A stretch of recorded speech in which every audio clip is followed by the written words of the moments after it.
देखिए, सबसे पहले आवाम का मशकूर हूँ जो इतनी बड़ी तादाद में यहाँ आए। मैं अपनी टीम का भी बहुत मशकूर हूँ जिन्होंने इसको ऑर्गेनाइज किया।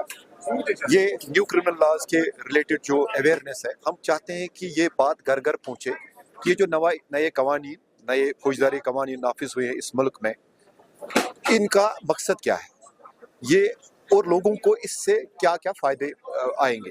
तभी जाके हमने यहाँ पे ये आज इस निशस्त का इनेकाद किया। आपने खुद देखा कि लोग भी बड़े खुश हैं कि ये नए लॉज जो आए। लोगों की जो अपेक्षा है, लोगों की जो उम्मीद है वो ये है कि इनको जल्द अज जल्द इंसाफ मुहैया। और जैसे कि आपको पता है कि ये ट्रांजिशन है from old colonial laws to new laws, जिसमें हम आज एक कॉन्स्टिट्यूशनल डेमोक्रेसी है, और इस कॉन्स्टिट्यूशनल डेमोक्रेसी के फ्रेमवर्क के अंडर जो लॉज होने चाहिए ऐसे ही इन लॉज को बनाया गया है। और कोशिश सरकार की यही है कि नंबर 1 कि लोगों को सस्ता इंसाफ फराहम हो, जल्द से जल्द इंसाफ फराहम हो, और ख़ासकर जो क्रिमिनल जस्टिस मशीनरी है जिसमें पुलिस है या जुडिशरी है या प्रोसिक्यूशन है, इनको जवाबदेह बनाया जाए, इनको अकाउंटेबल बनाया जाए, इनकी जो रिस्पॉन्सिबिलिटी फिक्स हो, और लोगों को जो उम्मीदें हैं उन उम्मीदों पे हम पूरा उतरे। सर, हाल ही में हमने देखा कि श्रीनगर के अंदर कई सारे पुलिस स्टेशन में एक सेपरेट ऑफिसर्स को तैनात किया गया ताकि वो लोगों को देखिए, हमारी कोशिश जी जो ग्रीवेंस रिड्यूसल ऑफिसर्स हैं, हमारी कोशिश है कि जब भी एक आम शहरी पुलिस स्टेशन में आए उसकी दाद रसी हो।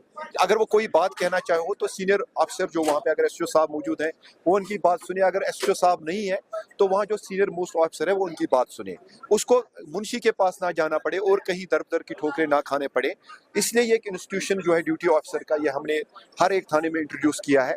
हमारी कोशिश है कि हम जवाबदेह बने। साथ में जैसे मैंने यहाँ बोला कि हमने एक सब डिवीजन नेहरू पार्क में एक QR code based accountability system, feedback system introduce किया है, और इंशाल्लाह हम कोशिश करेंगे ये QR कोड फीडबैक सिस्टम हम सारे बाकी पुलिस स्टेशन में भी मुहैया करें, ताकि लोग आएँ, वो हमें अपने बात कहें और उनसे हमसे क्या उम्मीद है उनको, और किस तरह वो चाहते हैं कि हमारे काम में बेहतरी हो। और अगर उनकी कुछ शिकायत है यहाँ, अगर उनको लग रहा है कि पुलिस का रवैया उनके साथ ठीक नहीं रहा है, बिहेवियर में कुछ इश्यूज है, तो वो हमारे नोट्स पे लाए ताकि हम उनका तदरुक करें और उनकी शिकायत का भी इजाला करें। आखिरी सवाल, माफी चाहूँ, लोगों का रिस्पॉन्स इस तरीके से हमने देखा हर एक चीज को लेकर, तो अपनी तरफ से आप तमाम आवाम को, जो जनरल पब्लिक श्रीनगर की, उनके लिए क्या खास? देखिए, मैं बार बार यही कहूँगा कि जो हमने अमन लाया है, जो बहुत कुर्बानियों के बाद आया है।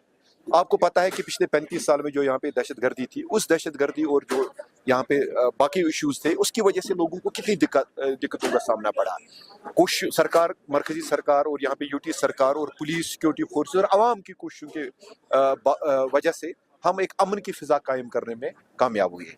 हम सब की ये जिम्मेवारी है कि हम इस अमन के अब हम मुहाफिज बने और कोशिश करें कि हमारे बच्चे जो आजकल उन चीज़ों में मुलवस नहीं हो रहे हैं जो पहले हुए थे, और जानों का नुकसान हो रहा था। हमारे माँ बाप परेशान रहते थे कि उनके बच्चे जो हैं वो एक या दूसरे किस्म के जराइम में मुलवस हो रहे हैं। अब वो चीज़ नहीं है, इसलिए हम सब की जिम्मेवारी है हम इस अमन और इस जो आश्ती का माहौल है इसकी हिफाजत करें और सही मानों में अपने इस मुल्क के शहरी होने का सबूत फराहम करें।